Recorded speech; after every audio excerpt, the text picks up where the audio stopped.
17h-19h, le Grand Pastis. Le Grand Pastis. Nous retrouvons notre ami Ben. De quoi vas-tu nous parler ce soir ? Eh bien, ce soir, les enfants, pour être raccord avec les fêtes de fin d'année, je vais vous parler de bonne bouffe. Alors, rassurez-vous, je ne vais pas faire toute la chronique avec cette imitation approximative de Maïté. C'était très bien, bravo. Bravo, Maïté. Oui. Alors, non, je vais pas faire toute la chronique parce que déjà mes cordes vocales ne tiendraient pas et vos oreilles non plus. Oui. En effet, ce soir, notre invité, c'est Vincent Bernard Compara, qui est un des deux fondateurs de Gueuleton. Alors, comme son nom l'indique, Gueuleton, vous l'aurez compris, ce n'est pas un réseau d'agences immobilières, mais bien une chaîne de restaurants répartie sur une bonne partie de la France. Mais c'est aussi un magazine, une web-série et maintenant un livre. Mais très bientôt, le duo présentera aussi sa propre émission télé. Donc oui, je vais vous parler de cuisine, mais aussi de télé, parce que je ne pouvais pas faire une chronique qui commençait par « Alors, ça vient d'où la nourriture ?» Déjà parce que ça vient de la naissance du monde et de toute création, donc ça remonte à très loin. Et vous l'aurez compris, la bouffe, c'est la vie. Il n'y a qu'à voir, même avant notre naissance, on raquette du gras à notre mère, alors qu'on est encore dans son ventre. Tout ça pour pouvoir devenir par la suite un beau bébé joufflu. Donc j'aurais pu remonter au premier plat que se concoctaient nos amis préhistoriques, à base de cuisse de mammouth servie sur son gros caillou dans sa sauce à l'eau de mer. Et en dessert, je vous propose au choix une salade de fruits ou... Ah bah non, il n'y a que ça. Et oui, à l'époque, on n'avait pas encore de tiramisu. Donc, les émissions culinaires, ça vient d'où ? Eh bien, en France, en tout cas, c'est arrivé en 1953 avec les recettes de Monsieur X. Alors déjà non, cette émission n'était pas présentée par Charles Xavier, le fameux professeur X, leader des X-Men. Ça fait beaucoup de X pour une chronique sur la cuisine. Bref, l'émission était présentée par Georges Adé, qui n'était pas spécialement chef cuistot, même pas du tout, vu qu'il était comédien. Et il nous présentait des recettes vêtues d'un costard noir avec un tablier par-dessus.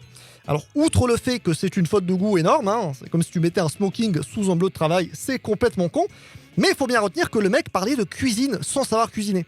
Je veux dire, c'est comme si moi, comédien également, je vous disais comment faire un bon bœuf bourguignon alors que je galère quand je fais cuire du riz.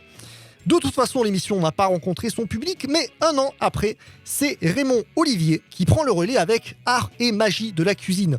Donc là, aucun rapport avec un potentiel magicien cuistot, même si ce serait fou comme idée. On verrait un mec qui met un poulet dans un chapeau et bam, il en ressort un tagine. Ce serait incroyable. Mais non, là, rien de tout ça. On a juste un cuistot accompagné d'une animatrice télé. Et ensemble, ils cuisinent tout simplement. Oui, en même temps, à cette époque, les concepts de ces émissions sont pas hyper développés. Donc, on regarde juste des gens cuisiner. Un peu comme quand t'allais chez ton pote pour jouer à la play et au final, tu passais juste l'après-midi à regarder ton pote jouer à la play. Là, c'est pareil. Mais cette fois, ça marche. Parce qu'on est en France et dès qu'on parle de bouffe, ça nous passionne. Alors qu'on aurait pu voir un mec faire disparaître une côte de porc pour la faire réapparaître derrière ton oreille. Mais non, tant pis. Mais on arrive un peu plus tard, en 1983, et on découvre sur France 3 une légende de la cuisine. Je parle bien sûr de Maïté. Elle présentait l'émission La cuisine des mousquetaires et était accompagnée de sa fidèle assistante, Micheline Banzé. Et oui, aux États-Unis, ils ont Batman et Robin. Nous, en France, nous avons Maïté et Micheline. Prêts à tout pour défendre les rues de Terroir City. Armées d'une masse, elles n'hésiteront pas à tabasser des anguilles en direct pour montrer que les big boss de la bonne bouffe, c'était elles. Et ça jusqu'à 97. À la suite de ces émissions, la cuisine à la télé est devenue chose courante. Et ça n'arrête pas, même ces derniers temps, avec des programmes allant de Oui Chef à Master Chef, en passant par Cauchemar en cuisine, où on peut voir Philippe Etchebest mettre des coups de pression à des pauvres restaurateurs qui ont mal nettoyé leur vaisselle.